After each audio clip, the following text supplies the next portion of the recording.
Hey guys, tonight we begin not with a philosopher or a king, but with something far more dangerous and complicated, dating in the Middle Ages.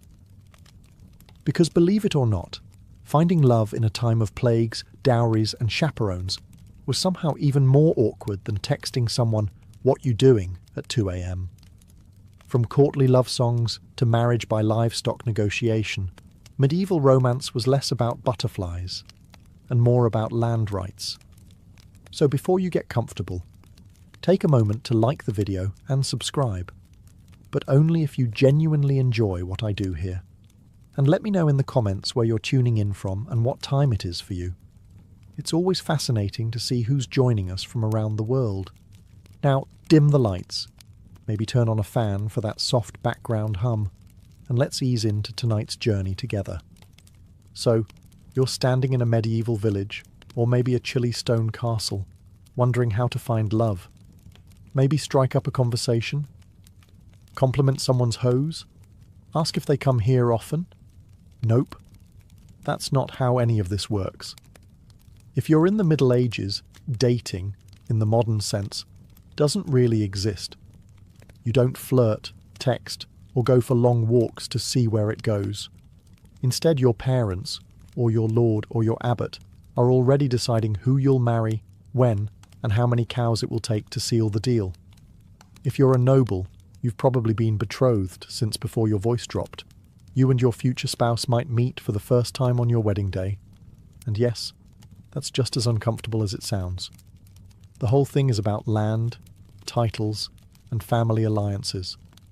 Not compatibility or how good they are at lute solos. If you're a peasant, things are slightly less formal, but only slightly. Your family still has a strong say, and love isn't really part of the discussion. Maybe your parents know a nice girl whose family owns a productive goat.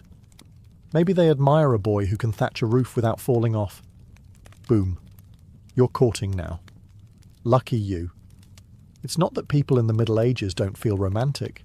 They do. It's just not the priority. The goal is survival, inheritance, and social stability. Falling in love before marriage? That's risky. Falling in love outside of marriage? That's scandalous. Either way, it's frowned upon. Unless you're a character in a tragic poem, in which case, go wild. And yet, you dream. Maybe you write a little verse on a scrap of parchment. Maybe you sneak a glance across the market. Maybe, just maybe, you fall for someone who wasn't pre-approved by your family's livestock appraiser. But for now, you wait, you obey, you try not to fall for the miller's apprentice. Because in this world, love might be the goal of poets, but marriage is the work of parents, priests, and politics. So you think someone's cute. Maybe it's the way they balance a basket of onions on their head. Maybe it's the confident way they beat mud off a rug. Your medieval heart skips a beat. But steady yourself, because in this world, romance doesn't bloom without a balance sheet. Before you even think about courtship, you'd better ask, what do I bring to the table? And if your answer is a charming personality, you might want to sit down. If you're a young man, you'll need land, or livestock, or tools, or a roof that doesn't leak too much. Love letters are nice, but nothing says husband material like 2 healthy oxen and a roof that can survive a mild storm. If your father has already promised the best goat to your brother, well, you might want to consider the priesthood. If you're a young woman, your family needs a dowry. That could be coin, clothing, or a suspiciously generous number of geese. Doesn't matter how witty you are, if your family can't pay up, you're likely to spend a long time perfecting your embroidery alone. Now let's say you actually like someone who makes your calloused heart flutter. You lock eyes at the well. There's a spark. It's romantic. It's poetic. It's completely irrelevant, because unless your families are on equal financial footing, you might as well fall in love with a cloud. If you're noble, it gets worse. Your hand in marriage is tied to land, borders, and political favours. You're not just a person. You're a walking treaty. Congratulations. Even peasants aren't safe. Marriage is practical. You don't marry for butterflies. You marry because your pig pen borders someone else's wheat field. You dream of passion. You settle for irrigation rights. And yet, you try. Maybe you offer a small gift, a carved spoon, a handful of berries, or your finest slightly cracked mug. Maybe they smile, maybe they don't. But the truth remains. In medieval dating, economics is the flirting, and love is just a bonus you hope your spouse develops eventually. So let's say you're not a peasant worrying about pigs or a noble dealing with treaties. Let's say you're a knight. Shiny armour, big horse, questionable poetry skills. What's your love life like? Welcome to the strange and emotionally exhausting world of courtly love. Now, this isn't dating. This is performance art. Courtly love was a noble pastime, part flirting, part spiritual suffering, and entirely impractical. You, the brave knight, choose a noble lady, usually one who's already married, and vow to adore her from afar. Not physically, of course. That would ruin everything. No, you're supposed to suffer. Elegantly. You might compose a few tortured verses about her silver laugh, or how her hair burns like the sun, which, in medieval terms, means she has hair and didn't insult your family. You wear her colours at tournaments. You pine. You sigh. You occasionally joust someone just because he glanced at her too long. The lady's role? She's supposed to pretend this is all very flattering while maintaining a level of icy detachment that would terrify a glacier. She may respond with a letter, a token, maybe a ribbon, but mostly she'll just be mysterious and unattainable, which is the entire point. The emotions are high, the actual contact, minimal. At best, you might get a nod from across the hall or a finger brushed against your gauntlet during a feast. Anything more, and suddenly it's not courtly love. It's a scandal. Or worse, adultery. And no one wants that. At least, not officially. This entire setup worked best when everyone involved agreed it was mostly pretend. It was a way to express longing, devotion, and creative angst, all without disrupting the social order. A medieval venting mechanism, if you will. Was it dramatic? Absolutely. Did it involve more poetry than practicality? Constantly. But for a knight stuck between battles and boredom, courtly love gave you something to write about, and someone to write for. Just don't expect a happy ending, or a kiss, or even eye contact. So you've fallen for someone. Great. Now comes the hard part, expressing that affection in a society where touching someone's hand without a chaperone is basically a declaration of war. Welcome to the medieval solution. Tokens. Think of it as 12th century texting. Slow, confusing, and open to wildly inaccurate interpretation. Let's say you're a knight, and you're hopelessly in love with Lady Marjorie, of whatever her last name is. You can't speak to her alone, and your poems keep getting intercepted by her confessor. What do? You send her a glove. Or maybe your embroidered sleeve. Nothing says I love you like mailing someone part of your wardrobe. And if you're on the receiving end? Congratulations. You now have a sweaty linen sleeve you didn't ask for, and the romantic burden of pretending you know what it means. Is he confessing love? Asking for a favour? Suggesting a duel? Who knows? Women gave tokens too. A ribbon, a piece of hair, a tiny pendant. It was sentimental, sure, but also deeply strategic. Give the wrong guy the wrong token, and suddenly you're spoken for by someone with a lazy eye and a drinking problem. Tokens were meant to be subtle. A glove pinned to your chest, a ribbon tied to your sword hilt. Everyone knew what it meant, and no one said what it meant. The more cryptic, the better. It was less about communication and more about plausible deniability. Oh, this glove? No, it's not from Lady Joan. It just appeared on my pillow, scented with lavender, completely random. For commoners, tokens were simpler. Maybe a wood carving, maybe a handkerchief you stitched when you weren't milking something. It was still romantic, just with more calluses involved. Tokens were also risky. Giving one to the wrong person could spark rumours. Receiving one you didn't want meant figuring out how to politely return someone's sock without insulting their lineage. But for all the awkwardness, these tokens carried real emotional weight. They were symbols of love in a world that didn't allow much room for it. So you finally build up the courage to talk to your crush. Maybe offer them a flower. Maybe quote a little bad poetry you definitely didn't steal from a travelling minstrel. You're ready for a moment of intimacy. Unfortunately, you're not alone. Welcome to the world of medieval dating surveillance, where love is never blind. It's heavily monitored by your mother, your priest, a nosy cousin, and sometimes all three at once. Let's say you're a young woman of marrying age. You're never just going for a walk. You're going for a walk with Margaret and her terrifyingly strict aunt, who's already judging your posture. Even if you're simply fetching water, someone is watching. Someone is always watching. It's less dating, more espionage. And if you're a man trying to court someone, better hope you have the approval of her family, her parish priest, and the local gossip network. You show up at her house with flowers? Her father's behind the door, sharpening something. Her mother's pretending to stir a pot that hasn't boiled in 3 hours, and the village priest just happens to be passing by on his way to morning prayers at sunset. The logic behind all this supervision was simple. Protect virtue, preserve family honour, and absolutely prevent any unsanctioned touching, especially before marriage, especially alone, especially ever. Chaperones were there to monitor innocent interactions. Group outings, monitored, walks, supervised, sitting within a 2-metre radius of each other on a bench. Only if someone's grandmother is knitting nearby and pretending not to listen. The church, of course, had opinions. Lots of them. It regulated courtship the way a bouncer regulates a nightclub. Priests gave sermons about proper conduct and wrote lengthy treatises on the dangers of flirtation.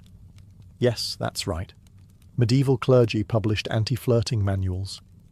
Imagine someone copying those out by candlelight while monks silently judge you from across the scriptorium. Even letter writing wasn't safe. Some monasteries opened love letters just to screen for moral content. That's right, divine censorship.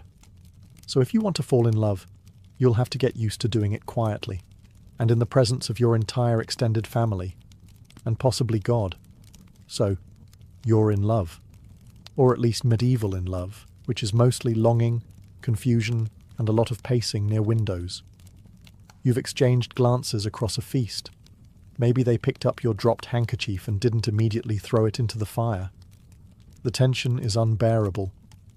But you still can't speak freely. There are chaperones, priests, mothers lurking like emotional border patrol agents. So what do? You write a letter. Ah, yes. The secret love letter. The most dangerous piece of parchment since the excommunication notice.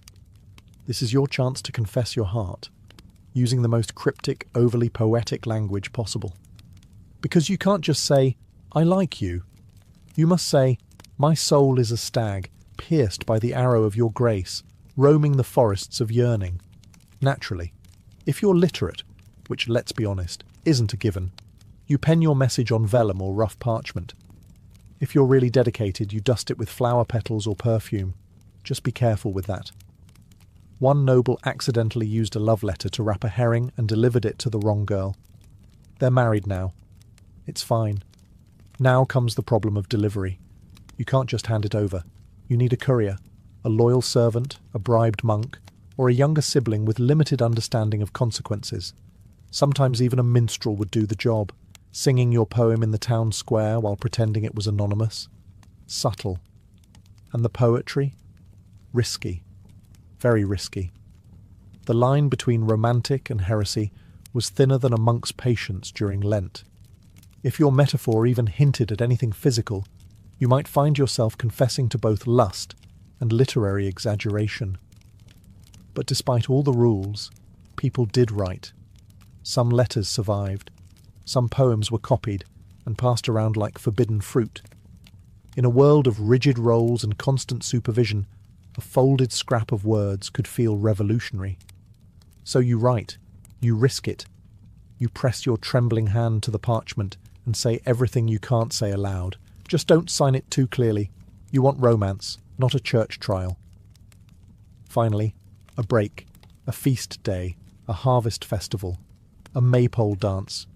In short, a rare moment when your life isn't just work, prayer, and pretending you're not interested in the blacksmith's daughter. Today, you're allowed to flirt. Sort of. As long as no one sees. Or everyone sees, but pretends not to. Welcome to medieval festivals, where romance blooms under the watchful eyes of everyone you've ever met, and 3 chickens. Festivals were one of the few socially approved moments when men and women could mingle, laugh, and, dare we say, make eye contact. There's music, there's ale, there's someone wearing a flower crown with dangerous confidence. You've never seen so many people not pretending to be miserable. If you're a peasant, you might try to impress your crush by winning the sack race, catching a greased pig, or juggling 3 stale rolls of bread. Nothing says, "I'm available," like falling off a hay bale with dignity. Dancing was your best shot at actual physical contact. The rules were rigid, but a well-timed spin or a not-quite-accidental hand graze could say more than any poem. The maypole dance, for example, was basically a giant excuse for coordinated flirtation wrapped in ribbons and plausible deniability. And if you're noble? Your version of flirting at a festival involved less hay and more poetry. You might compose a verse on the spot, compare your lady's eyes to twin candles, or other glowing things, and offer a trinket. Hopefully not one that was clearly made by your servant 5 minutes earlier. Food helped too. Offer your beloved a meat pie, or share a honey cake. If they accept it with a smile, you're doing well. If they hand it to their dog, start over with someone else. But remember, everything you do, someone is watching. A parent, a priest, a bard with a big mouth. One misstep, and your flirty smile becomes a youthful indiscretion discussed at church for the next 6 weeks. Still, for a few hours you can pretend. Pretend you're in a world where love isn't a transaction, where laughter isn't suspicious, and where dancing in public doesn't end in penance. Let's say you're not a knight, a noble, or a bard with a lute and excessive feelings. You're a regular villager. You wake up with the cows, go to bed with the chickens, and spend most of your day ankle-deep in mud. You're not looking for a poetic soulmate. You're looking for someone who can milk a goat without emotional drama. Welcome to peasant courtship, where romance is practical, gestures are modest, and chemistry means we can survive winter together. In your world, dating is less about long conversations and more about shared tasks. You notice someone you like because they work hard, don't complain much, and have a decent set of teeth. That's it. That's the whole checklist. You're not picky. You're realistic. You don't need fireworks. You need someone who can gut a fish and maybe doesn't snore too loudly. So how do you show interest? You give gifts, small, useful things. A basket of eggs, a bundle of firewood, a good turnip. And if you're feeling bold, maybe a woven ribbon or a carved spoon. Nothing says, "I'm serious about you," like a spoon you whittled by candlelight while your pig judged you silently. Conversations happen during shared chores. You might walk together to the mill, chat while tending sheep, or exchange pleasantries while shoveling something that smells questionable. No one's reciting poetry. You're talking about the weather, crop yields, and whether or not old Thomas fell in the well again. And yet, in its own way, it's romantic. There's a sweetness in the simplicity. A shared life built not on idealism, but on cooperation. You know each other's strengths, weaknesses, and how fast they run when a goat escapes. Proposals often came quickly. If you both agreed, and the families did too, marriage followed. Maybe you moved into a shared hut. Maybe you built a new one from scratch with help from the village. You brought your best blanket. They brought a goat. Together, you began the strange miracle of domestic survival. It's not glamorous, but it's honest. You've done it.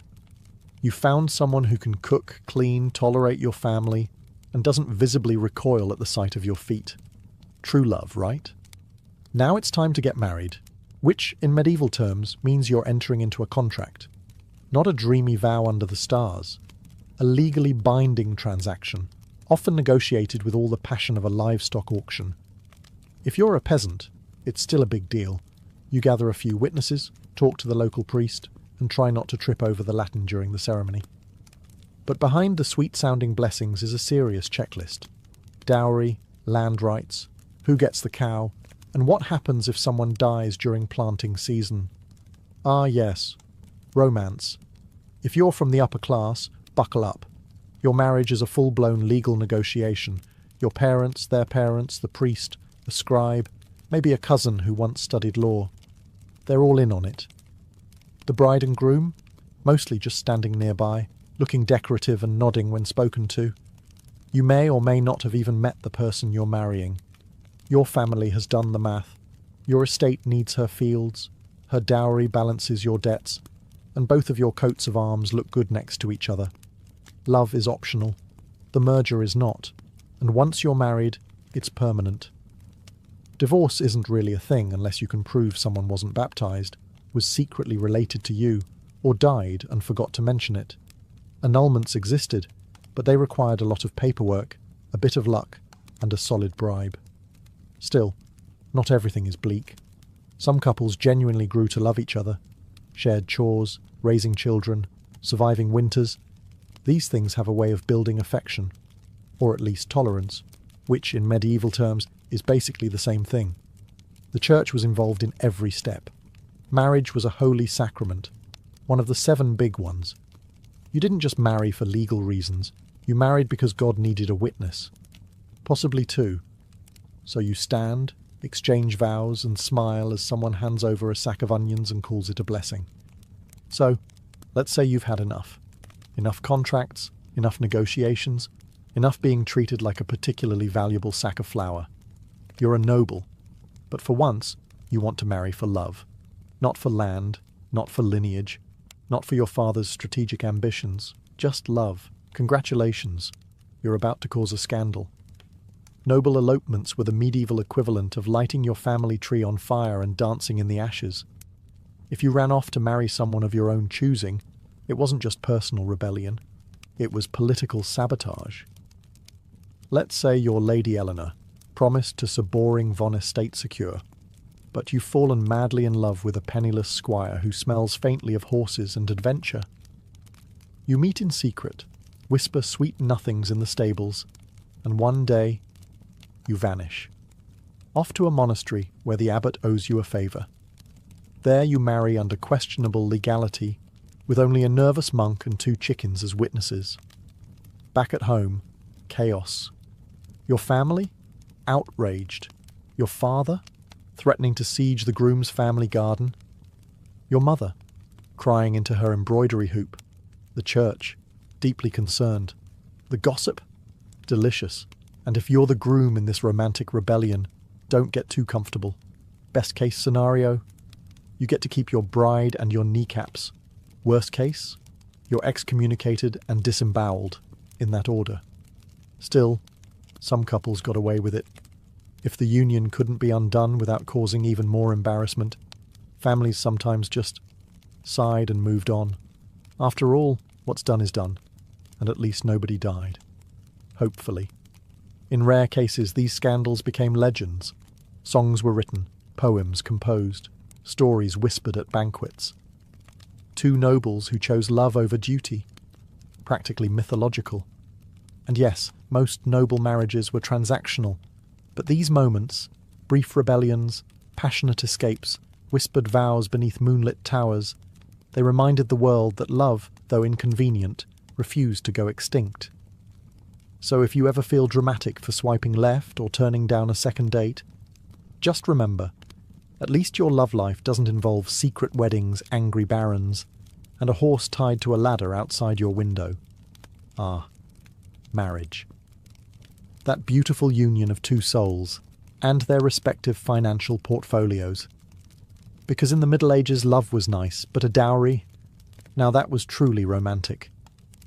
Let's say you're a bride. You're not just getting married, you're being launched, like a small dowry-equipped economic vessel. Your family prepares your dowry: money, livestock, land, linens, a cow or two, depending on how lovable they think you are, and maybe even a set of pewter dishes if they're feeling generous. These offerings go to your future husband, who accepts you and your portable wealth with open arms and a mental calculator. Now flip the scenario. In some cultures or regions, it's not the bride's family giving the goods, it's the bride price. The groom pays her family for the honour of marrying her, effectively saying, "Here's a horse, a cloak, and 3 pigs. Now give me your daughter." Medieval romance at its finest. The point is, someone is paying someone. You're getting married, and there is absolutely a receipt involved. These exchanges weren't just about wealth. They were about status, expectations, and public statements. A large dowry might indicate a bride came from a prestigious family. A stingy one might suggest they were trying to offload her quickly, possibly due to suspicious personality traits or a habit of talking back. You, as the bride, didn't usually get to keep your dowry. It became part of the household economy, managed by your husband, guarded by the law, and hopefully not gambled away on dice and ale within the first month of marriage. If the marriage ended, through death, annulment, or your husband wandering off to join a monastery after midlife regret, your dowry could theoretically be returned. But retrieving it was often harder than pulling a sword from a stone. You'd need support, legal backing, and ideally someone who could read. Meanwhile, the bride price, if paid, was like buying a rare goat, expensive up front and no refunds. It compensated the bride's family for the loss of her labour. After all, who's going to milk the sheep now? So while love was occasionally in the mix, money was always at the altar. So you didn't go the marriage route. Maybe you were the second son, or your dowry was suspiciously small, or you just really liked chanting. Either way, you've joined a monastery or convent. Congratulations, you've now taken a vow of poverty, chastity, and an aggressive disinterest in romance. And yet, here you are, in a stone cloister surrounded by silence, candle smoke, and Brother Anselm's unexpectedly soulful eyes. Yes, even behind monastery walls, forbidden love found a way. To be clear, falling in love in a religious order was deeply discouraged. Like, you might get whipped, exiled, or lectured by someone with a Latin name. Discouraged. You've sworn to give your heart entirely to God, which means giving it to literally no one else. But hearts are unruly, and sometimes prayers start sounding a lot like love poems. Maybe it starts with innocent tasks. Passing each other bread in the refectory, whispering during Vespers, laughing a little too hard when someone drops a hymnal. Before you know it, you're tucking extra cheese into Sister Beatrice's satchel and questioning everything. Some monks and nuns wrote passionate letters, disguised, of course, as theological musings. "Your soul is a shining light in the darkness of my contemplation" sounds holy, unless you read between the lines. And many did. There were, inevitably, scandals, secret meetings in the herb garden, midnight confessions that weren't strictly sacramental, and the occasional gasp-worthy discovery of a nun with a suspiciously round belly. The punishment, usually harsh: exile, public penance, or being reassigned to some far-off abbey known mostly for sheep and silence. Still, not all stories ended in disgrace. Some lovers escaped. A few even got married after being defrocked. Most, though, returned to their cloisters, red-faced and redevoted, swearing that the whole thing was just an overzealous theological debate. Because in the end, monastic life was about discipline. But humans are humans, even in robes, even in silence. And sometimes a quiet glance across the chapel was more thrilling than any tournament or courtly poem. You did it. You got married. There was a priest, a pig roast, and someone spilled mead on your mother's only nice cloak. But now it's been a few months, or years, and something feels off. Maybe your spouse snores like a dying lute. Maybe they forgot to mention their chronic gambling problem. Or maybe you just realised that marrying for land and sheep doesn't automatically result in romantic bliss. Either way, welcome to the world of medieval marital disappointment. Now, don't go reaching for the divorce papers, because they don't exist. At least, not in any form you'd recognise. Marriage was a sacred and unbreakable bond, approved by the Church, sealed by God, and enforced by public shame. You could try for an annulment, but you'd need a very good reason. We don't get along doesn't cut it. You'd have to prove that one of you was underage, already married, too closely related, which happened disturbingly often, or, best case scenario, never consummated the marriage, which meant someone had to confirm that fact, in writing, possibly under oath. Good luck. If you're a noble, it gets messier. Your marriage wasn't just personal, it was political. Trying to escape it could start a feud, ignite a scandal, or launch a minor war. Best to just quietly resent each other and attend separate feasts. So what do unhappy couples do? Mostly they just endure. You sleep in different beds. You sigh dramatically at dinner. You pour your feelings into embroidery, or that one really angry psalm. Passive aggression becomes your love language. Of course, affairs happened, usually quietly, sometimes spectacularly. Nobles had secret lovers. Peasants had suspiciously helpful neighbours. The Church condemned it, of course, but that didn't stop people. It just made them better at sneaking around barns and blaming things on God's mysterious will. For women, getting out of a bad marriage was especially hard. Even if your husband was violent or vanished, society expected you to stay loyal, silent, and mildly pious while surviving off bread crusts and disapproval. Still, some people made it work. Marriages weren't always happy, but they could become partnerships, forged by hardship, habit, and the shared experience of hauling firewood in the rain. Let's say your spouse dies. Maybe it was the plague. Maybe a farm accident. Maybe they tripped over a goose in the dark. However it happened, you're now widowed. And suddenly, the medieval dating pool opens back up. Being a widow in the Middle Ages was oddly liberating. Not do whatever you want liberating, but certainly more freedom than you had before. For women, especially, widowhood often brought a taste of independence. Managing land, making decisions, even speaking in public without being immediately shushed. And if you were young-ish and still had teeth, you could remarry, quickly, very quickly. Mourning periods existed, but so did survival instincts. A widow with land and no husband was basically a walking treasure chest. Suitors appeared with alarming speed, some sincere, others just very enthusiastic about your dairy cows. If you're a man and recently widowed, society practically pushes you back into marriage. Who else is going to cook, clean, and raise the 11 children you somehow accumulated? So you start looking. Maybe the baker's daughter. Maybe that quiet widow who always brings suspiciously good mead to market. Romance in second marriages could be surprisingly sweet.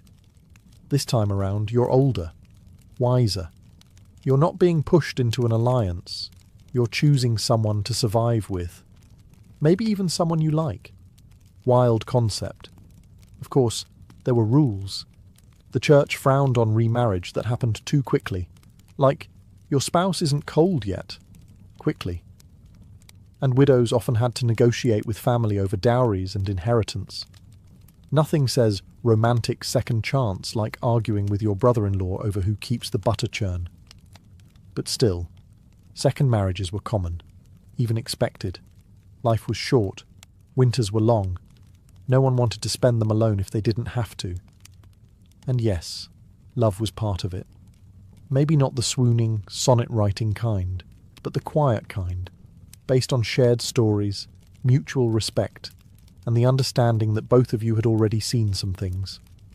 So you light the fire, pour the soup, and try again. Not because it's perfect, but because it's human. You've made it this far, survived the contracts, the courtships, the chaperones, and possibly a dramatic barn elopement. But before you fall for someone new, ask yourself the most medieval question of all. Are you cosmically allowed to love this person? Because in the Middle Ages, love wasn't just a matter of the heart. It was a matter of stars, bones, and whether or not your grandmother saw a fox this morning. Let's begin with astrology. Yes, before you kissed anyone, you might want to consult the local monk astrologer. Are your signs compatible? Is Venus in retrograde? Was your beloved born under an unlucky moon? If so, better to marry someone less cursed. Love is hard enough without planetary sabotage. Then there were birthmarks, mysterious little symbols that might identify you as your soulmate's long-lost twin, or their destined executioner. Superstitions were flexible like that. But the church had its own checklist. You couldn't marry your cousin, or your second cousin, or your fourth cousin twice removed, unless you had special permission, which the wealthy often bought, because loopholes. So before things got serious, you'd probably need to draw a family tree, and then quietly erase parts of it. Social status also mattered, deeply. A noble could not fall in love with a peasant without it being declared either a miracle or a moral failing. Cross-class romance was rare, scandalous, and only acceptable if it later became a tragic folk song. And then there were the omens. If a raven flew overhead while you were thinking about someone, bad sign. If you dropped bread at dinner while glancing at your crush, forget it. That's a cursed union. Someone might bury a charm under your doorstep to protect you from improper suitors, or to sabotage your chances. Either worked. Love, in this world, wasn't just personal. It was mystical. Everyone had an opinion. The stars, the saints, the weather, and that one woman in the woods who definitely wasn't a witch, except she probably was. But despite all the rules, signs, and whispered warnings, people still loved.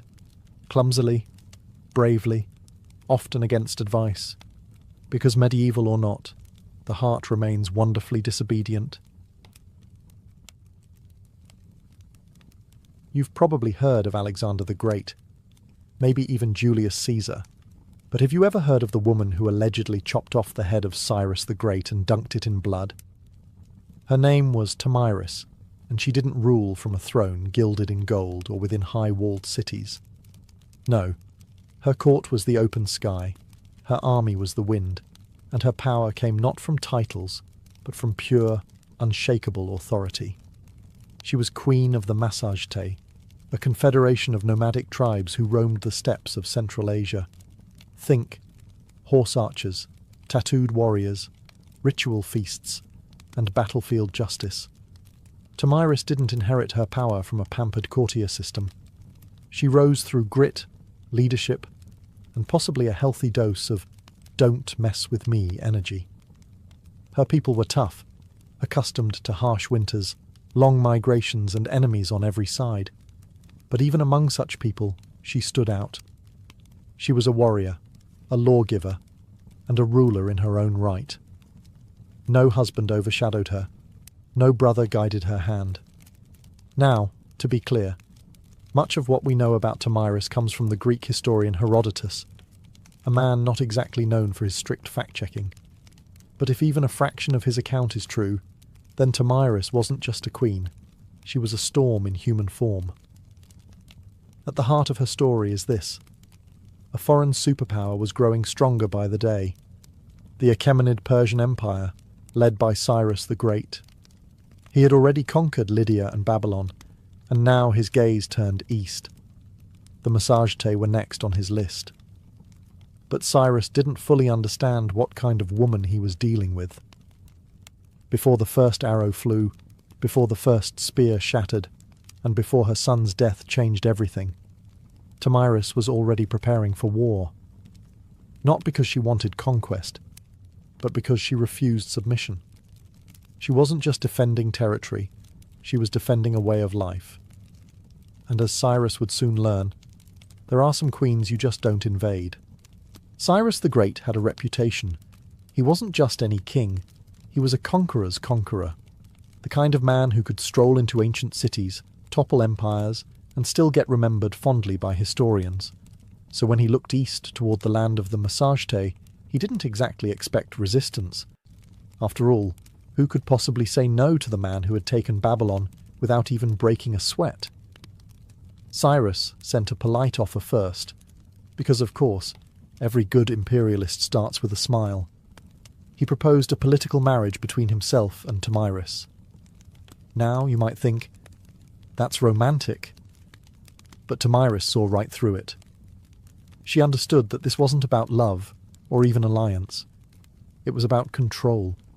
If she married Cyrus, her kingdom would become just another province of the Persian Empire, and she, a trophy queen. She declined, firmly. Cyrus, unaccustomed to rejection, didn't take it well. If he couldn't charm her into submission, he would take her kingdom by force. He crossed the Araxes River, which separated his empire from the lands of the Massagetæ, and established a foothold. But Tomyris wasn't idle. She gathered her warriors, consulted her chiefs, and prepared for what she knew was coming: war. Then came the bait. Cyrus, under the guidance of his general Harpagus, laid a trap. He left a portion of his army behind, with a lavish camp overflowing with wine and food, luxuries that nomads rarely indulged in. Tomyris' son, Spargapizes, led a detachment to investigate. They raided the camp, took the supplies, and, fatally, drank the wine. The Persians returned at just the right moment. Drunk, disoriented, and unprepared, Spargapizes and his men were overwhelmed. He was captured alive. When Tomyris heard the news, her world cracked. This wasn't just a military loss. It was personal. Her son, her heir, was now a prisoner in Persian hands. She sent a message to Cyrus. "Give me back my son, and leave. If you do not, I swear by the sun, the master of the Massagetæ, I will give you your fill of blood." Cyrus didn't listen. Spargapizes, ashamed of his capture, killed himself in Persian custody. Tomyris had just lost her only son, and now she was out for blood. Grief is a powerful thing. But grief mixed with fury, that's the recipe for absolute devastation. When Tomyris learned her son Spargapizes had taken his own life in Persian captivity, something inside her snapped. This was no longer about borders, pride, or even independence. This was war soaked in vengeance. And Tomyris wasn't one to grieve quietly. She didn't retire to her tent in mourning robes or weep by the fire. No, she mounted her horse, sharpened her weapons, and swore an oath that would echo through history. She would face Cyrus in battle, she would defeat him, and then she would make sure he never forgot her name, even in death. According to Herodotus, Tomyris summoned her tribal council. Under her command, the Massagetæ mobilized. Picture it. Hundreds of warriors on horseback, adorned in leather armor, wielding bows and spears, faces painted with fury. They didn't march like a Persian army, they moved like a storm, swift, chaotic, and with deadly precision. This time, she set the trap. Cyrus, perhaps overconfident from his earlier deception, underestimated her resolve. But Tomyris knew his tactics now. She studied his movements, waited for the right moment, and then unleashed everything. The two armies clashed in what Herodotus describes as one of the bloodiest battles of the ancient world. There were no fancy formations or long speeches, just screaming horses, clashing blades, and a queen who fought alongside her warriors. No silk-robed empress here. Tomyris was in the thick of it, riding hard, cutting down enemies with merciless focus. And when the dust finally settled, Cyrus the Great was dead. Tomyris, ever theatrical in her justice, had his body searched. His head was severed, placed into a wineskin filled with blood, and presented as a final offering. According to Herodotus, she spoke to it. "You thirsted for blood, now drink your fill." Whether or not every detail is true is almost beside the point, because what matters is that Tomyris won. She crushed the most powerful empire of her day, avenged her son, and made sure that her name would be remembered, not as a victim, but as a conqueror. And this was just the start of her legend. The battlefield was silent, the Persians were dead or fleeing, their legendary king lifeless in the dust. And Tomyris? She didn't celebrate like a conqueror. She didn't parade through Persepolis or carve her face into coins. Instead, she stood over Cyrus's body, her vengeance fulfilled, but her heart still broken. Victory, it turned out, didn't bring peace. The Massagetæ had won more than just a battle. They had turned the tide of empire. The death of Cyrus the Great sent shockwaves across the ancient world. In Babylon, Egypt, and the far corners of the Persian realm, rumours swirled. The unstoppable king had fallen, not at the hands of another great empire, but by a nomadic queen who had no throne, no palace, just fury, grit, and a cavalry of warriors who would ride into hell for her. And yet, Tomyris didn't exploit her victory for conquest. She returned to her people with the same pragmatism she ruled with. No war taxes, no imperial ambitions. She didn't try to seize the Persian throne. That wasn't her world. Her justice had been served. Her son had been avenged. The empire could continue without Cyrus, but now it would think twice before ever riding east again. It's worth noting just how rare this was. Most rulers, after winning a battle of that magnitude, would have grabbed power with both hands. But Tomyris seemed more concerned with preserving her people's freedom than expanding her reach. And yet, this is where her story begins to fade. There are no records of her after the battle, no statues, no royal tomb, no Massagetæ monuments carved in stone. She rides into the fog of history, as elusive and untamed as the steppes themselves. Historians debate whether Herodotus exaggerated her tale.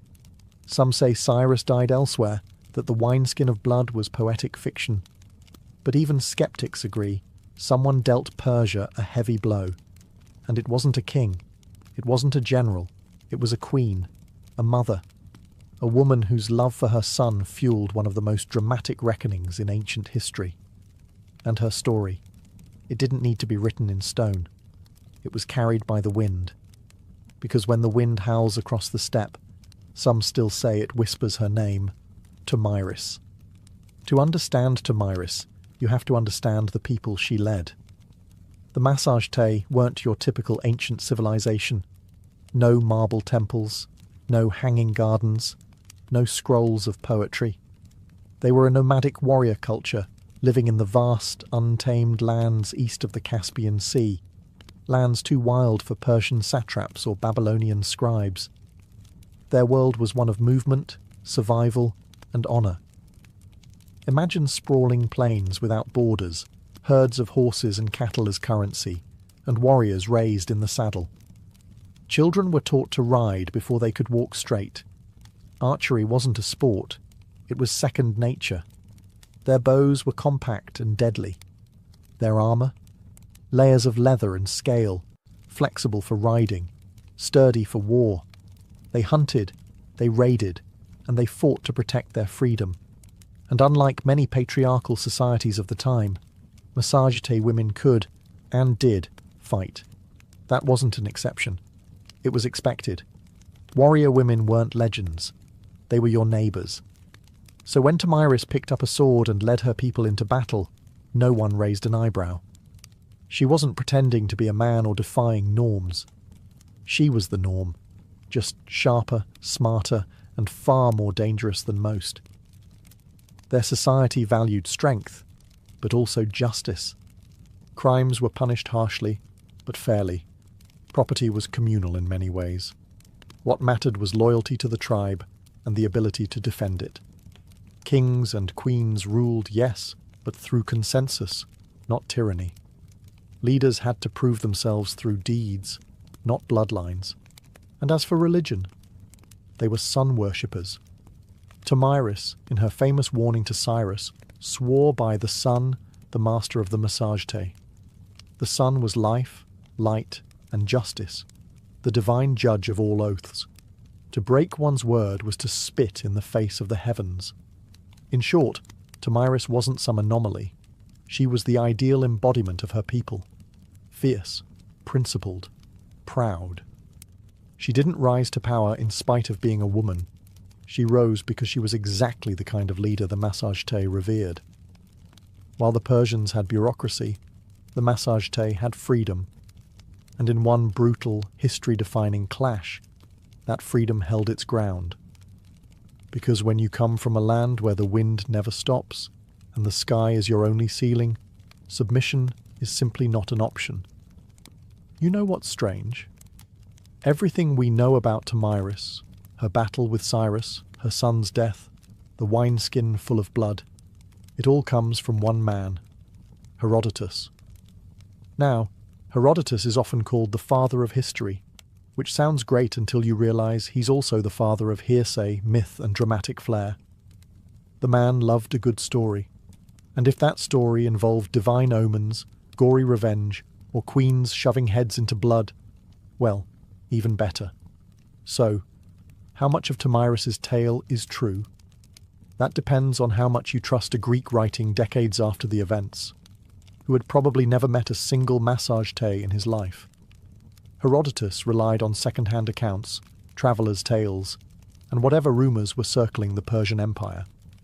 To him, history wasn't just a record, it was a performance. Still, here's the thing. He chose to tell her story. In a world brimming with male warlords, tyrants, and kings, Herodotus went out of his way to spotlight a steppe queen who brought down one of the greatest rulers in history. That's not nothing. But let's zoom out. Why did this tale spread so widely? Simple. It had everything. A noble woman, a tragic son, a cunning enemy, a battle to the death, a gory finale worthy of any Greek tragedy. If you were living in Athens or Thebes and heard this tale from a travelling bard, you'd remember Tomyris forever, not because she wore a crown, but because she dared to defy a superpower and won. And over time, her story morphed.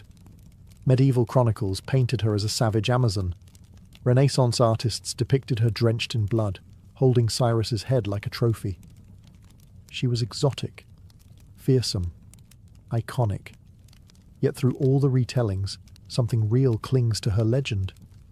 Maybe not the exact dialogue, maybe not the wineskin, but the bones of the story, the queen, the son, the war, the victory, feel too specific, too human, to be pure invention.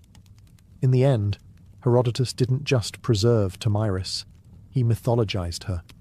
And while that may blur the lines between fact and fiction, it also ensured that her name would live far longer than Cyrus's imperial edicts. Because history forgets generals, but it remembers vengeance. For a queen with no surviving monuments, Tomyris has haunted the imagination of empires for over 2,000 years. Renaissance painters adored her. She was a dramatic muse, perfect for the bloody climax of a canvas. In 1622, Rubens painted her calmly holding a severed head, while courtiers looked on in awe. In another, she stands regal and composed, while Cyrus's decapitated head is ceremonially dunked into a golden vessel brimming with blood. Tasteful? Maybe not. Memorable? Absolutely. To European artists, Tomyris wasn't just a historical figure. She was symbolism incarnate. A woman who punished pride, a savage noble, a cautionary tale. A feminist icon, depending on who was holding the brush. She could represent the righteous fury of a mother, the barbarism of the East, or the wisdom of a ruler who refused to be bought. Writers loved her too. In the 18th and 19th centuries, she appeared in plays, novels, and philosophical tracts. Enlightenment thinkers debated whether she was proof that women could govern wisely, or a reminder of what happens when emotions rule leadership. Either way, she stayed in print. But oddly enough, her own people left no records. The Massagetae faded from history, absorbed or erased by later nomadic cultures. No carved inscriptions, no burial mounds with gold plaques saying Tomyris was here. Her memory survived entirely through outsiders' eyes, and yet she kept reappearing. In Soviet-era Central Asia, Tomyris was reclaimed as a symbol of resistance against imperialism. Statues of her were erected in Kazakhstan and Turkmenistan. Modern scholars re-evaluated her not as a bloodthirsty barbarian, but as a legitimate head of state, a woman who ruled, led armies, and negotiated from a position of strength. She has appeared in everything from documentaries to video games. In one moment, she's a playable leader in a strategy game. In the next, she's being analysed in academic journals on gender and power. That's range. And here's the strange part. We still don't even know what she looked like. No coins, no busts, no carvings. But we know what she stood for. Strength, vengeance, autonomy, legacy. In a world that forgets queens who behave, Tomyris is remembered because she did not. She didn't ask to be part of history's art gallery. She kicked the door down and posed for the bloodiest portrait ever painted. Tomyris wasn't the first woman to lead warriors into battle, and she certainly wasn't the last. But history tends to treat women like her as exceptions, isolated flashes of power in a man's world. The truth? Tomyris was part of a long, often overlooked lineage of women who ruled through the sword. Let's rewind a bit. Before Tomyris, there was Shamuramat, the Assyrian queen who may have inspired the mythical Semiramis, builder of cities, slayer of rebels. Around the same era, the Scythians, cultural cousins of the Massagetae, had female warriors buried with weapons, their skeletons showing clear signs of battle injuries. These weren't ceremonial roles. These women fought, bled, and died on horseback, and after Tomyris came more. Boudica, the Celtic queen who led a fiery revolt against the Roman Empire in the 1st century CE, is often compared to her. Like Tomyris, Boudica's war was sparked by personal loss. Her daughters were assaulted, her land seized. Her response? She burned Roman settlements to ash. The parallels are uncanny. Grief, vengeance, and an empire too arrogant to see what was coming. There's also Zenobia, queen of Palmyra, who in the 3rd century CE defied Rome itself and carved out her own mini-empire in the east. She minted coins with her face. She declared independence. She made the emperor come to her.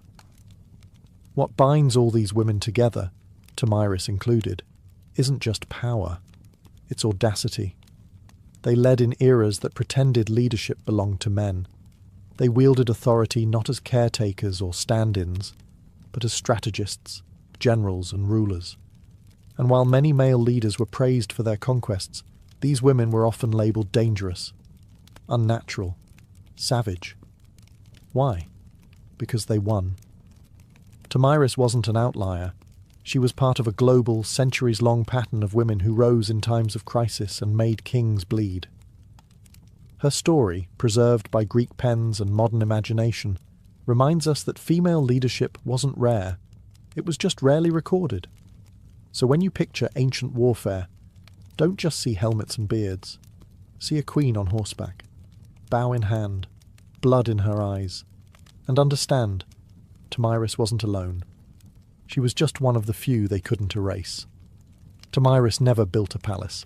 She didn't leave behind golden inscriptions or dynastic walls. There's no great tomb, no preserved armour, no marble bust in a museum. And yet, she endures. In many ways, her legacy is a paradox.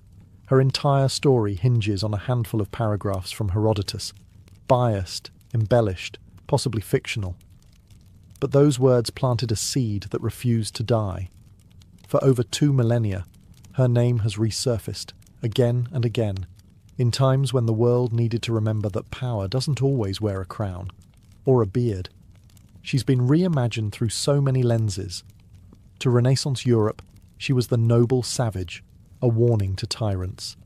To modern Central Asia, she became a folk hero, a symbol of resistance and national pride, especially in countries still reckoning with colonial and imperial pasts. Statues of her rise from plazas in Kazakhstan. Children learn her name in school books. Politicians quote her when invoking strength and independence. But beyond symbolism and myth, there's something undeniably human about her story. It's about a mother who lost her son. It's about a leader forced to choose between surrender and survival. It's about a person who, when cornered by one of the greatest powers the world had ever seen, chose to fight, and won. In a world that often erases the names of warrior women, Tomyris persists like a blade buried just beneath the surface, always ready to be unearthed by a new generation hungry for stories of untamed defiance. She reminds us that history isn't just kings and empires. It's also mothers and queens, grief and revenge, dirt and blood. It's the silent moments after battle, when a woman stands alone in a field littered with corpses, knowing she has changed the course of the world, but will never be fully believed. And that might be her greatest legacy, the refusal to be forgotten.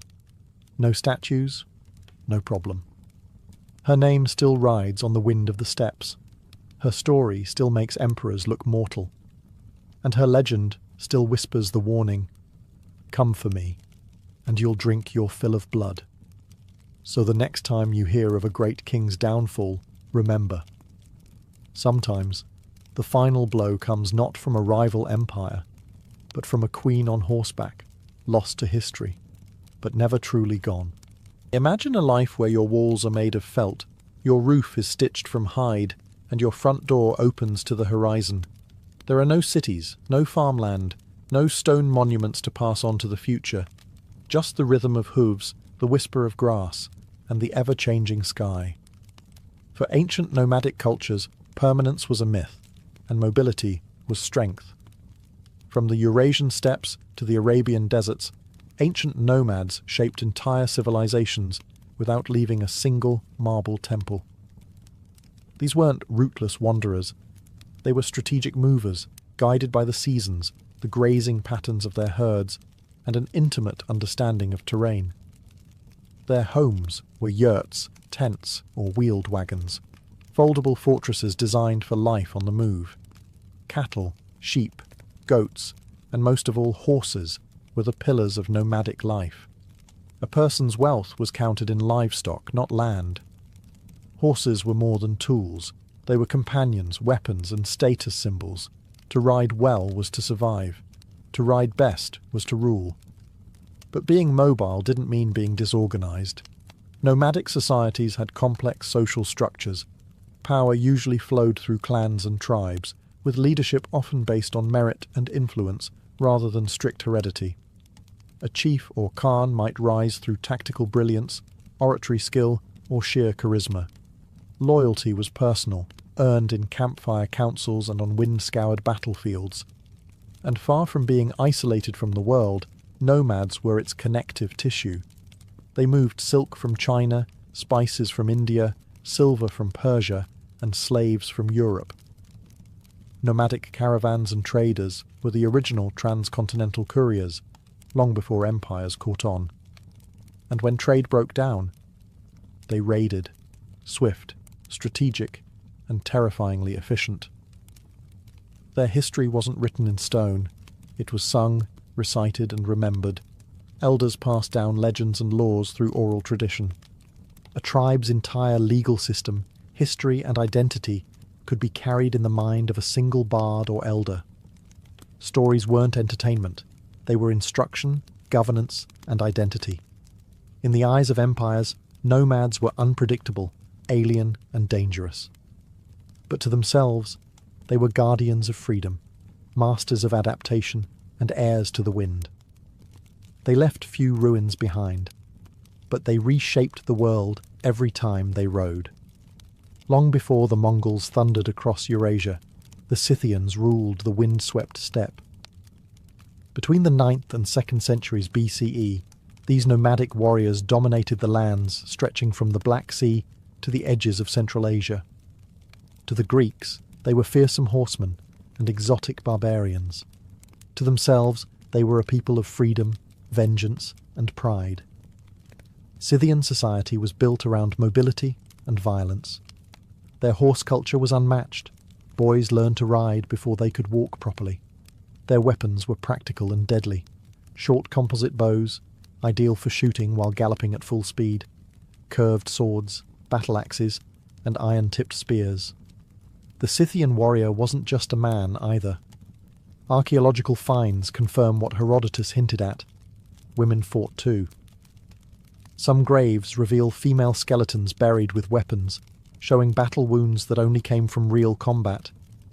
They didn't build cities, but their kurgans, burial mounds, have preserved their legacy. Beneath these mounds, archaeologists have found gold, intricate tattoos on preserved skin, embroidered garments, and elaborate weaponry. Their art style, full of swirling animals and predatory symbolism, reflects a life bound to nature and the hunt. But the Scythians weren't just wild raiders. They were diplomats, mercenaries, and traders, especially with Greek colonies along the Black Sea. They sold furs, slaves, and grain, and in return imported wine, pottery, and luxury goods. Greek writers both admired and feared them. Herodotus wrote of their strange customs, like drinking the blood of enemies or using scalps as napkins. But he also praised their justice and loyalty to kin. Their religion was primal and animistic. They worshipped gods of war, fire, and fertility. Some rituals involved cannabis smoke, others horse sacrifice. Their worldview was cyclical and tied to the land, not in terms of ownership, but sacred movement. Eventually, they faded.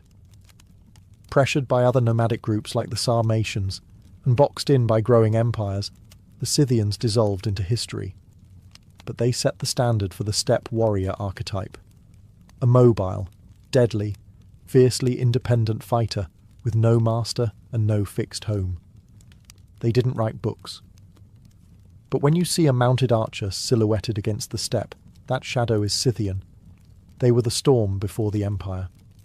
While the Scythians ruled the grasslands, the Bedouins carved their legacy into sand. Originating in the vast deserts of the Arabian Peninsula, the Bedouin were not merely wanderers. They were engineers of survival, mastering some of the most inhospitable terrain on earth. Unlike the mounted thunder of steppe nomads, the Bedouin life was quieter, more deliberate.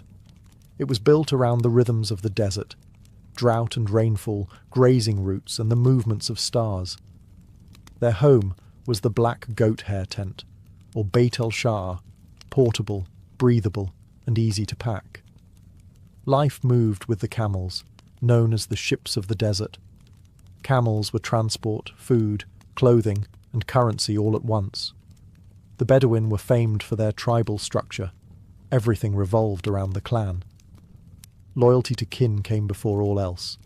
Honour, or sharaf, wasn't just a word. It was the social glue. A single insult could start a blood feud.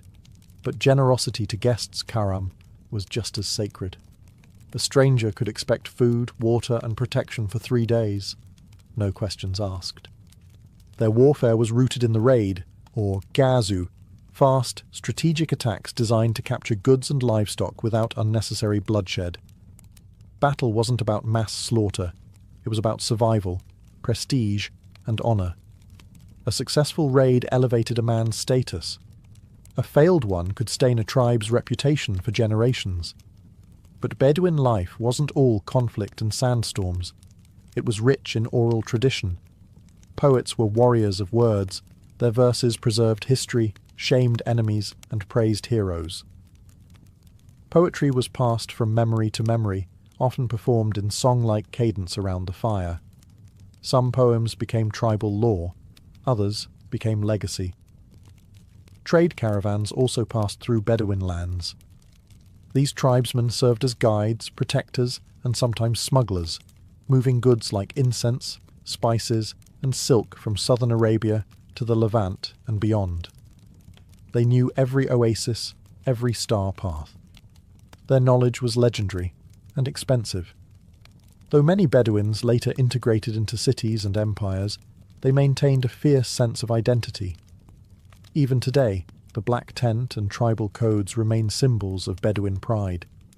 They weren't just survivors of the desert, they were its soul. No nomadic people have ever reshaped the world quite like the Mongols. In the 13th century, these steppe riders erupted out of the plains of Mongolia and carved out the largest contiguous land empire in history. But their roots were no different than the other nomadic cultures they followed. Mobile, clan-based, and fiercely adaptive. Life on the Mongolian steppe was brutal and demanding. The Mongols lived in gurs, circular felt tents that could be assembled in under an hour and packed onto a cart the next morning. Their herds, horses, yaks, goats, sustained them, and their children were raised in the saddle. Riding was a skill learned before literacy. In fact, most Mongols couldn't read, but they didn't need to. Their knowledge was encoded in songs, proverbs, and memory. What made the Mongols different was how they weaponized mobility. Under Genghis Khan, tribal divisions were shattered and reorganized into a new merit-based system.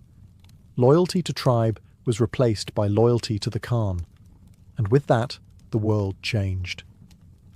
Mongol warfare was a ballet of speed and deception.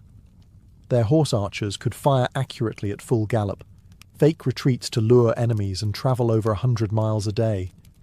But they weren't just raiders, they were strategists. They used scouts, spies, signal flags, and psychological warfare with terrifying precision. Once they began conquering cities, they adapted quickly. Siege engineers from China and Persia joined their ranks. The Mongols learned how to build catapults, flaming arrows, and battering rams, and used them with chilling efficiency. But here's the twist. They weren't just destroyers. The Mongol Empire connected the world in ways never seen before. They revived and protected the Silk Road, ensuring safe passage from China to Europe. Goods, ideas, and even diseases like the Black Death travelled their vast network. They introduced paper currency, passport systems, and religious tolerance across their realm. A Muslim merchant, a Christian priest, and a Buddhist monk could all travel safely under Mongol rule, as long as they didn't rebel. And yet, they remained nomads at heart. Even as they governed empires, Mongol rulers still returned to their tents, their herds, and the open steppe. They conquered cities, but never truly belonged to them, because no matter how high they climbed, they always rode with the wind at their backs. To the sedentary empires, nomads were either useful or dangerous, and sometimes both at the same time. But to nomads, the line between trade and raid was negotiable. One day, they'd escort your caravans across the desert. The next, they'd plunder your border towns. It all depended on the mood, the season, and how well you paid. Trade was vital to nomadic life. Most nomads couldn't grow grain or make pottery. They needed tools, textiles, spices, and luxury goods. In exchange, they offered livestock, furs, leather, salt, and exotic items like falcons or rare horses. Some traded directly with empires. Others operated as middlemen between distant regions, forming crucial links along the Silk Road, incense route, and other transcontinental paths. But these weren't simple merchant caravans. They were armed convoys, ready to defend themselves or attack, depending on the situation. A tribal leader might negotiate with a border governor one week, then raid his storehouses the next. Empires called this treachery. Nomads called it options. The Scythians, for example, traded grain and gold to Greek cities along the Black Sea, but if a city tried to cheat them, they burned it. The Bedouins protected incense and spice caravans across Arabia. Unless someone failed to pay protection fees, then the camels changed direction. The Mongols under Genghis Khan initially tried peaceful trade with the Khwarezmian Empire, but when their merchants were executed, they responded by annihilating entire cities. To the nomadic mind, trade was personal and political. It wasn't just business, it was a reflection of respect. If a sedentary kingdom treated the nomads as equals, commerce thrived. If they disrespected them, the punishment was swift, and usually on horseback. This tension gave rise to a strange relationship. Border economies. Towns and cities on the edge of nomadic zones often became hybrid spaces, half military outpost, half market. Governors bribed chieftains, tribes traded news, horses, and intelligence. Sometimes marriages were arranged to seal fragile peace. This dance between trade and raid wasn't a flaw in nomadic life. It was a feature. It allowed them to negotiate power without occupying territory, to influence empires without building them, and to remain fluid in a world that worshipped walls. They didn't need to conquer cities. They just needed cities to keep watching the horizon. In a world without libraries, scrolls, or printing presses, how do you preserve your history? For nomadic cultures, the answer was simple and incredibly powerful. You remember it. Oral tradition wasn't just a storytelling tool for ancient nomads. It was their library, courtroom, constitution, and mythos, all rolled into one. From the Scythian grasslands to the Mongol plains and the Bedouin deserts, memory was sacred, and the tongue was sharper than the sword. Elders were more than old men and women. They were archives in human form. They knew lineages stretching back a dozen generations, war stories that shaped tribal identity, and proverbs that guided decisions in peace and battle alike. These weren't campfire tales told for amusement. These were lessons, warnings, and laws. Among the Bedouins, poetry was king. A well-crafted verse could shame an enemy, honour a fallen warrior, or settle a dispute. Poets, or sha'ir, were advisors to tribal leaders, remembered more clearly than many chiefs. Their words could ignite war or stop it cold, and their memory? Flawless. Entire epics were passed down word for word, generation after generation. The Mongols were no different. The great work known as The Secret History of the Mongols was first preserved orally, only written down later.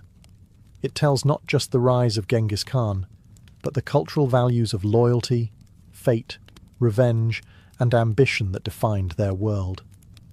It isn't a dry historical record. It's a living saga, originally recited by heart to teach and unify. Even the Scythians, who left almost no written records, maintained detailed oral accounts of their migrations, battles, and alliances. When Greek writers like Herodotus described their tales, they were capturing echoes of a far older spoken tradition. History passed through campfires, not chiselled in stone. Oral tradition had its risks. Memories faded, stories evolved. But it also had one massive advantage. It lived. It was adaptable, flexible, and deeply human. It allowed nomadic societies to retain identity even after migrations, defeats, or cultural absorption. Empires may have fallen and their archives turned to dust, but nomadic stories survived, not because they were written down, but because they were woven into breath. And as long as someone remembered, nothing was truly lost. In many ancient civilizations, women were confined to the background, silent, veiled, or confined behind palace walls. But in nomadic societies, the story was often very different. On the move, everyone worked, and that meant women held power too. From the Scythians to the Mongols, archaeological and historical evidence shows that nomadic women were not just mothers and wives. They were riders, warriors, shamans, diplomats, and clan leaders. Life on the move didn't allow for idle hands. Every member of the community, regardless of gender, had to contribute to survival, warfare, and governance. Take the Scythians, for example. Burial sites across the Eurasian steppe have revealed women buried with swords, arrows, and armour, their bones showing injuries from combat. These weren't symbolic burials. These women fought. Greek historians were so intrigued and terrified that they crafted entire myths about Amazons, fierce warrior women supposedly descended from these nomadic tribes. In Mongol society, women managed the encampments while the men were away raiding or conquering. But even at the highest levels of power, women left their mark. Genghis Khan's daughters and daughters-in-law often ruled territories, led armies, and conducted diplomacy. One of the most powerful women in Mongol history, Sorghaghtani Beki, was a strategist and kingmaker who raised emperors and brokered alliances. Among the Bedouins, women had fewer public leadership roles, but still wielded influence through poetry, family alliances, and the sacred traditions of hospitality. A woman's tent was her domain. Her ability to manage resources, uphold honour, and raise future warriors made her a central figure in tribal life. In some tribes, women could initiate divorce, control property, and even own camels, the ultimate symbol of wealth and survival. Religion also gave nomadic women spiritual authority. In various Turkic and Siberian steppe cultures, Female shamans played crucial roles as healers, spirit guides, and keepers of ancestral wisdom. They weren't fringe mystics. They were respected pillars of the community. In short, mobility created necessity, and necessity gave rise to equality, at least more than what was seen in most empires of the time. The unpredictable nature of nomadic life demanded flexibility. If a man fell in battle, a woman stepped up, without ceremony, without asking permission. In these windswept societies, a woman could be the hand that rocked the cradle and the hand that drew the bow. For nomadic peoples, spirituality was not tied to temples or sacred buildings. It was woven into the land, the sky, and the journey itself. When your life is in constant motion, your gods ride with you. Nomadic belief systems were typically animistic and nature-based, rooted in the cycles of the seasons, the behavior of animals, and the rhythms of survival. The wind wasn't just weather, it was a messenger. Mountains were guardians, rivers carried spirits, fire was sacred, life was a dialogue with the unseen. Among the Scythians, described by Herodotus, worship centered on a pantheon of gods tied to the natural world. Tabete, the goddess of the hearth, likely equivalent to Hestia, and Papaios, the sky god. Rituals often involved horse sacrifice, cannabis smoke, and sacred oaths sworn under open skies. Their spiritual world was visceral, earthy, and direct. No priests in robes, just warriors and shamans calling to the heavens. The Bedouins, before the rise of Islam, practiced a form of polytheism centered around local deities and tribal idols. But above all, they revered the unseen, the mysterious forces of fate and nature. Jinn, or spirits, were believed to dwell in rocks, windstorms, and lonely places. Poets and seers were thought to be inspired, sometimes even possessed, by these entities. Hospitality wasn't just a custom, it was a spiritual obligation. In Mongol culture, the spiritual world was structured around Tengrism, the worship of Tengri, the eternal blue sky. Tengri wasn't a god you prayed to in a temple. He was the sky itself, ever present, watching and judging. Genghis Khan claimed his right to rule came from Tengri. Mongols also revered earth spirits, ancestral ghosts, and the sacred fire in the center of every tent. Shamanism played a vital role. Shamans were healers, spirit guides, and political advisors. The beauty of nomadic spirituality was its adaptability. As nomads came into contact with Buddhists, Muslims, Christians, and others, they often blended these beliefs with their own. Mongol emperors patronized multiple religions at once. A Bedouin could follow Islamic law while still clinging to older, desert-rooted customs. Whereas cities built temples to contain the divine, nomads carried the sacred with them. Their gods moved, their rituals adapted, and their beliefs flowed like the rivers they crossed. Because to a nomad, faith didn't need four walls, just sky above, earth below, and memory in between. They didn't leave behind pyramids or cathedrals. You won't find their capitals on modern maps. And yet, the legacy of ancient nomadic cultures is written all over history, in the flow of trade, the scars of conquest, and even the languages we speak. Nomads were not historical footnotes. They were architects of disruption, reshaping entire continents through movement. The Silk Road? That wasn't just a route for silk and spices. It was a highway built by hooves, maintained by the diplomacy, muscle, and local knowledge of nomadic tribes. Without them, East and West might never have met. Empires feared them, and for good reason. The Scythians, Xiongnu, Turks, and Mongols all challenged the myth of urban superiority. Their victories exposed a fundamental truth. Mobility can outthink monuments. Where empires moved slowly, nomads adapted. When cities relied on walls, nomads relied on speed. But their influence wasn't only military. They acted as cultural bridges, carrying music, recipes, stories, and even religion from one world to another. Mongol rule brought Chinese printing technology to Persia. Arab Bedouin traditions shaped the early Islamic world, from language and law to poetry and honor codes. Turkic nomads laid the groundwork for the Ottoman Empire. The paths they rode became arteries of civilization. Even after their empires faded, their spirit endured. You can see it in modern horsemanship, in oral storytelling cultures, and in the values of kinship, resilience, and independence that still echo across the steppe, desert, and tundra. In many ways, they also serve as a warning. They remind us that no structure is permanent, not even the grandest empire. They proved that the wind could erase borders, and that power didn't need to be carved in stone to be real. Today, many nomadic peoples still exist, though fewer in number and often under pressure from modern borders, climate change, and urbanization. Yet their descendants carry traditions older than most nations: hospitality to strangers, reverence for animals, and stories that ride through generations like horses through fog. So when you study history, don't just look at the walls, the temples, the thrones. Look between them.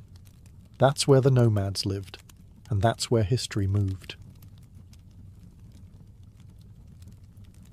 In the mid-1800s, America was a country divided, not just by politics, but by terrain. The East bustled with cities, factories, and ports. The West was a wild expanse of mountains, deserts, and goldfields. And between them stretched over 1,700 miles of unforgiving wilderness. To journey from New York to California meant weeks on a ship around Cape Horn, or months in a wagon, dodging disease, bandits, and dust. But the dream was there, a railroad that would tie the country together, steel rail by steel rail, a direct line from coast to coast, unthinkable to some, inevitable to others. Visionaries believed it could unite the Republic, speed up communication, move armies, open new markets, and settle the untamed frontier. To build it, however, would require more than ambition. It would take money, labour, land, and political power. That last part came with the Civil War. In 1862, while the nation was tearing itself apart, Abraham Lincoln signed the Pacific Railway Act. The law authorized two railroad companies, the Union Pacific and the Central Pacific, to start building from opposite ends of the country. The Union Pacific would head west from Omaha, Nebraska. The Central Pacific would go east from Sacramento, California. They would meet in the middle. To fuel the construction, the government offered massive land grants. For every mile of track laid, each company received up to 640 acres of public land and generous loans. The race was on, not just to unite the country, but to claim land, money, and history itself. On paper, it was a marvel of infrastructure. In reality, it was about to become one of the most grueling construction efforts in American history. Workers would blast through mountains, bridge vast plains, and brave bitter winters and scorching deserts. Thousands of immigrants and labourers would be brought in to do the work. The rewards would be monumental, but so would the human cost. And for the indigenous nations living on the land where the tracks would cut through like a scar, this was not progress. It was a warning. In 1862, the idea still sounded like a gamble, but within 7 years, two lines would meet in the Utah desert and change America forever. While the Union Pacific had the flat plains of Nebraska ahead of them, the Central Pacific faced a far more brutal challenge from the very start: the Sierra Nevada mountains. These weren't gentle hills. They were towering granite peaks, prone to avalanches, snowdrifts, and back-breaking terrain. And this was before dynamite was even invented. Construction began in Sacramento in 1863, but the real wall stood just 80 miles east. The Sierras were a formidable barricade, and every mile of track laid felt like a war against nature itself.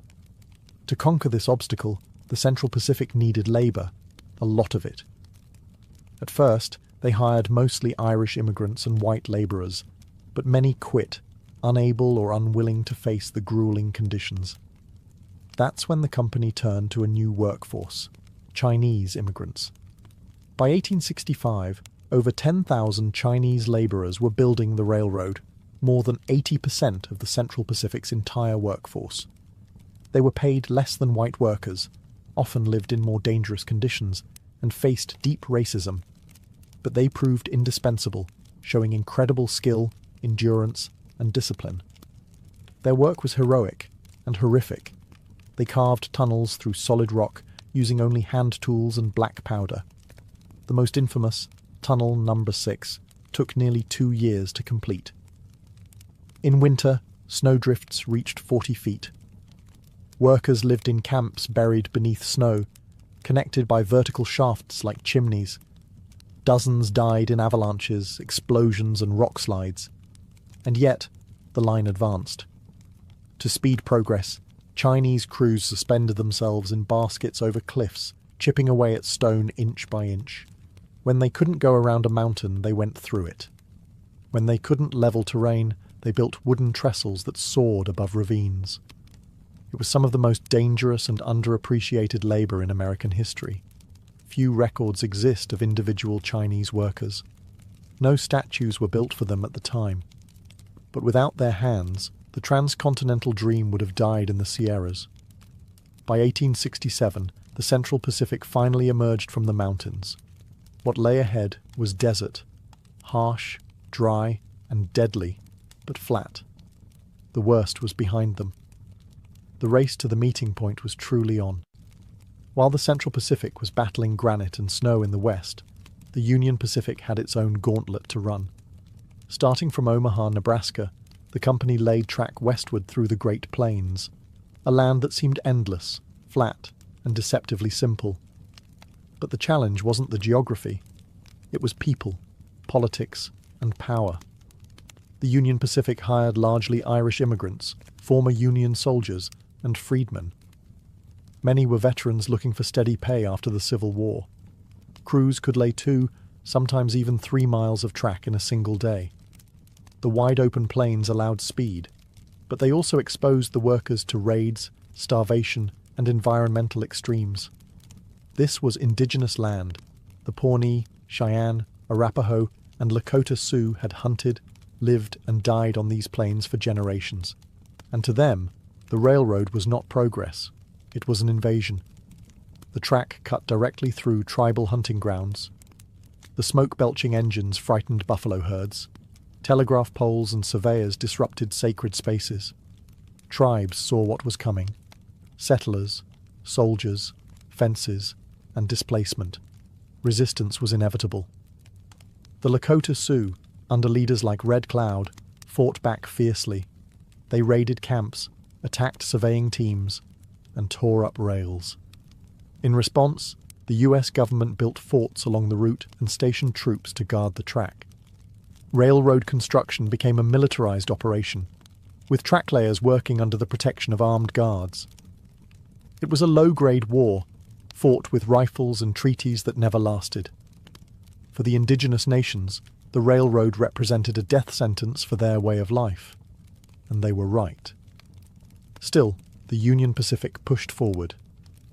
Financially backed by massive federal loans and led by men like Thomas Durant, the company laid track at breakneck speed. Crews lived in temporary towns, dubbed Hell on Wheels, which sprang up overnight and disappeared just as fast. Gambling, whiskey, and violence followed the workers like a dust storm. By 1867, Union Pacific had reached Cheyenne and was headed into Wyoming. The mountains loomed in the distance, but the real mountain they were climbing was political. How do you unite a nation when you're laying rails over the bones of another? For the Union Pacific, the answer was simple. Lay the track. Don't look back. The story of the Transcontinental Railroad is often told with golden spikes and great men in top hats. But the real story? It's soaked in sweat, muscle, and pain. Much of it provided by men whose names were never recorded, whose graves were never marked, and whose stories were buried beneath the tracks they built. On the Central Pacific, it was the Chinese labourers who did the impossible.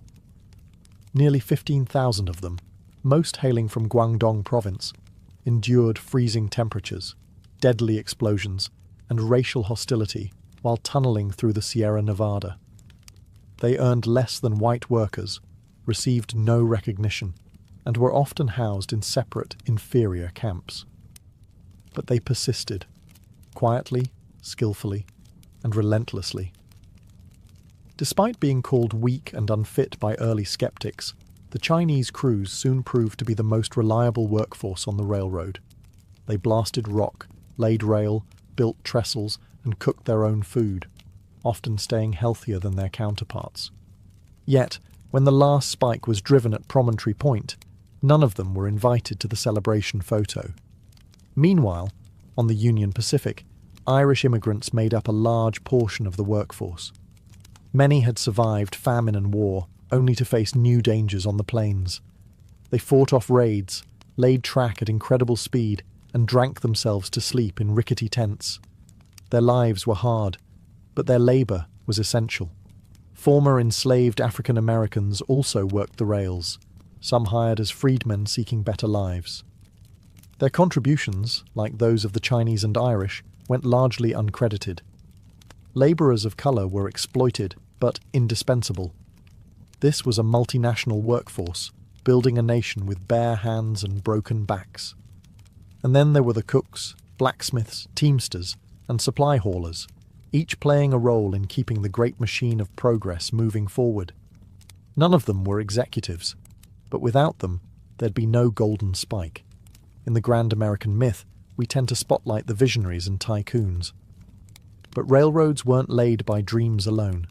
They were laid by calloused hands, underpaid men, and marginalized workers, people who bent history with no guarantee they'd be remembered. They didn't build the railroad for glory. They built it to survive. By the late 1860s, the two railroad companies, the Union Pacific and the Central Pacific, were no longer just building tracks. They were locked in a frenzied competition, each racing toward an invisible meeting point somewhere in the Utah Territory. But this wasn't a gentleman's agreement. It was a war for land, money, and prestige. Why the urgency? Because of the way the government subsidies worked.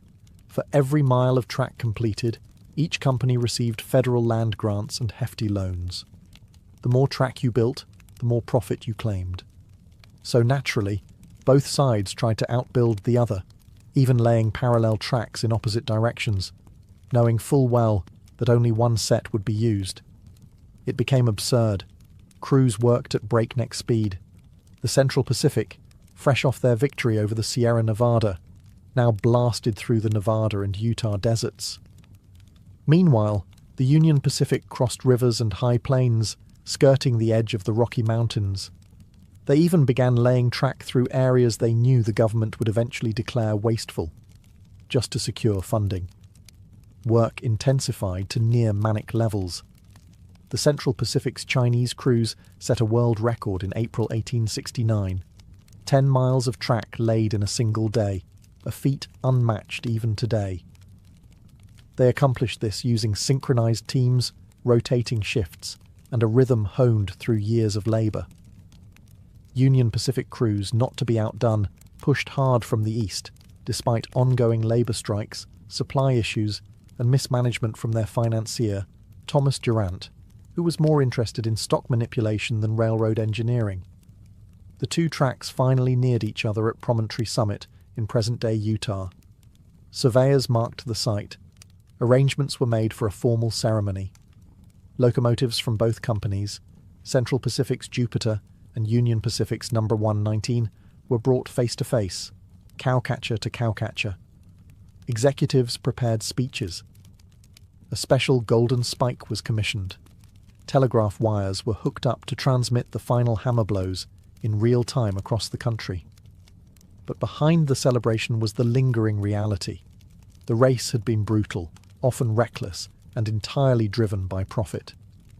The rails were now joined, but the scars they left behind, on land, labour, and lives, would remain for generations. Progress had a finish line, and both companies were willing to trample over anything to cross it.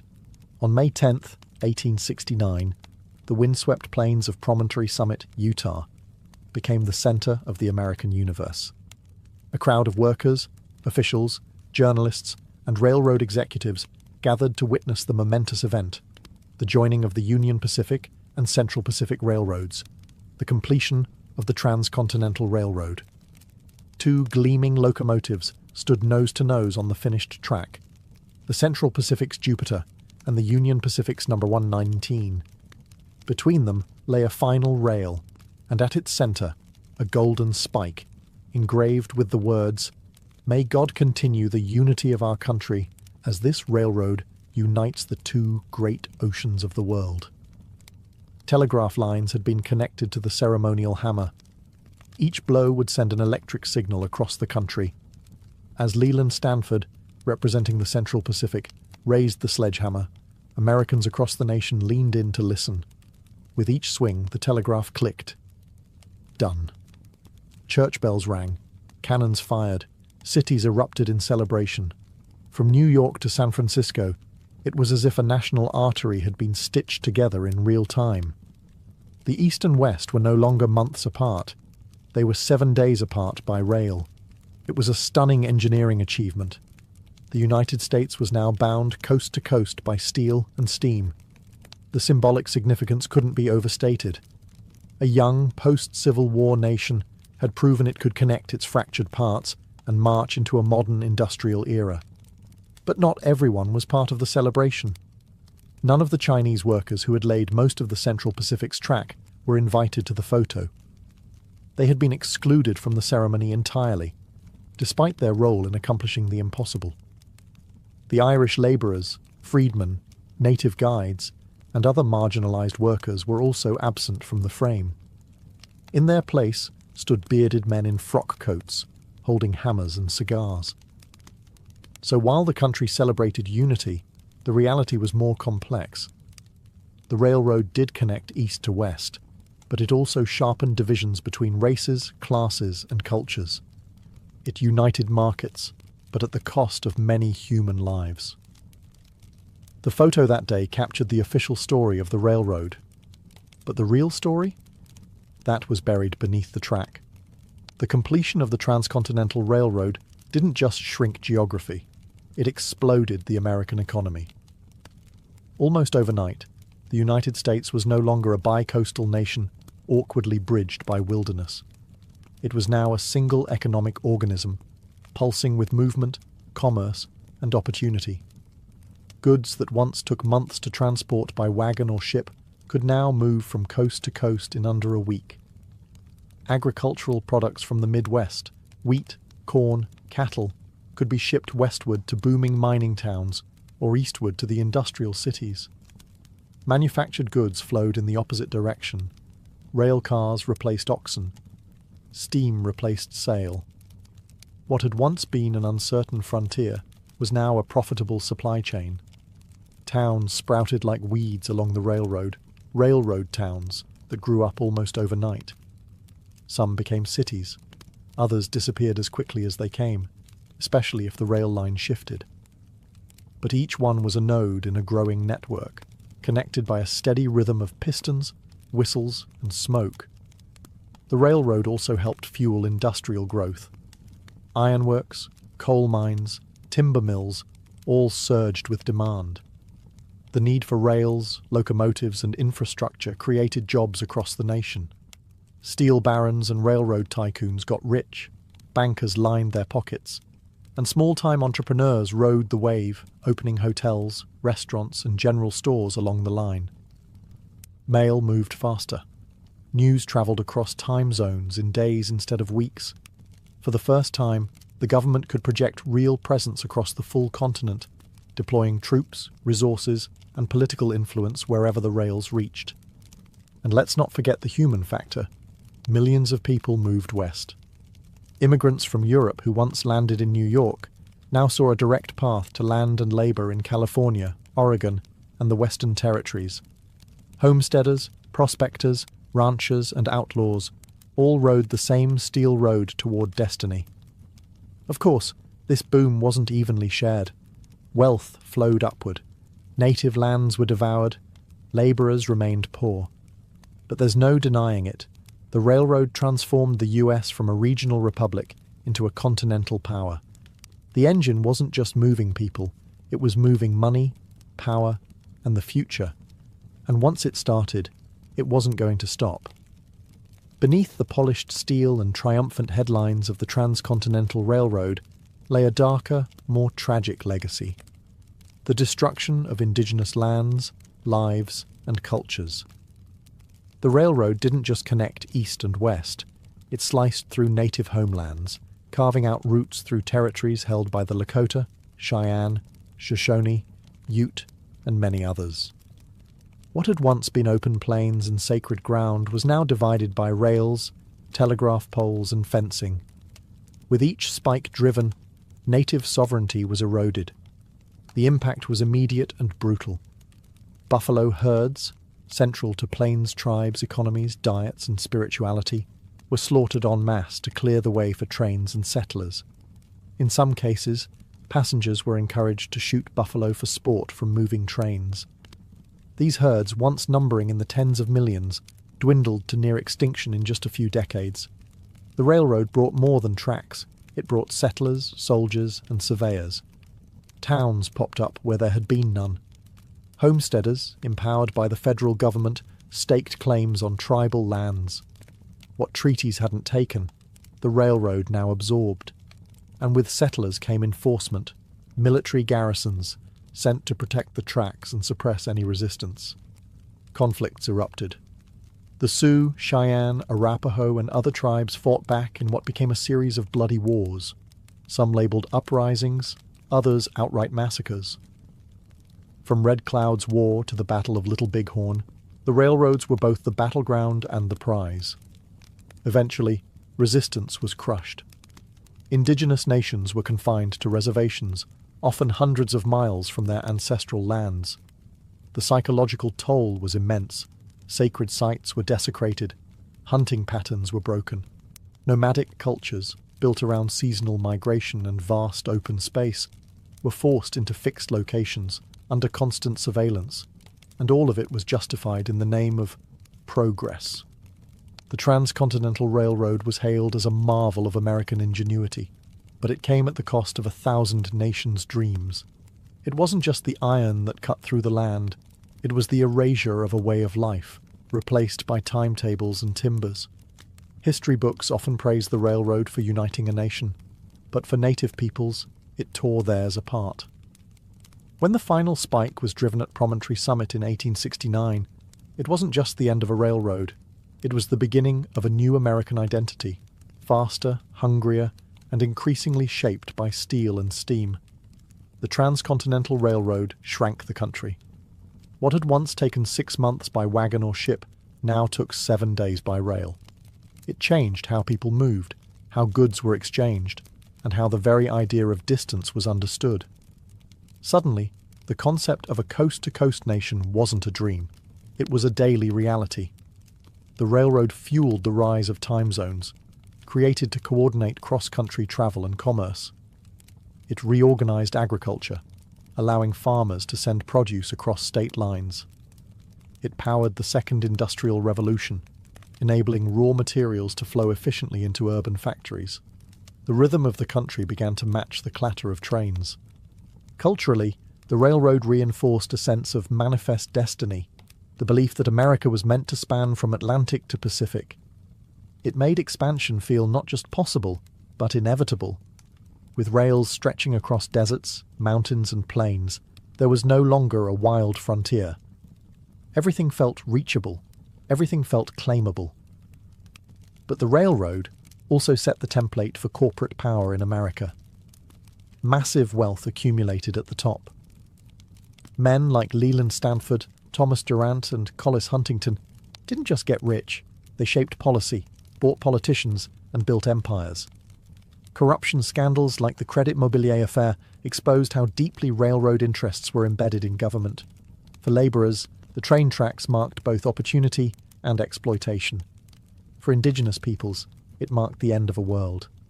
For the environment, it brought radical change.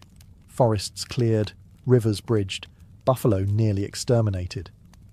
Yet for all its costs, the railroad undeniably stitched the fabric of a modern America. It connected immigrants to opportunity, businesses to markets, and governments to distant territories. It transformed an experimental republic into a fully integrated nation. The iron rails didn't just carry passengers, they carried ambition, destruction, hope, and hubris. The railroad was both a triumph and a tragedy.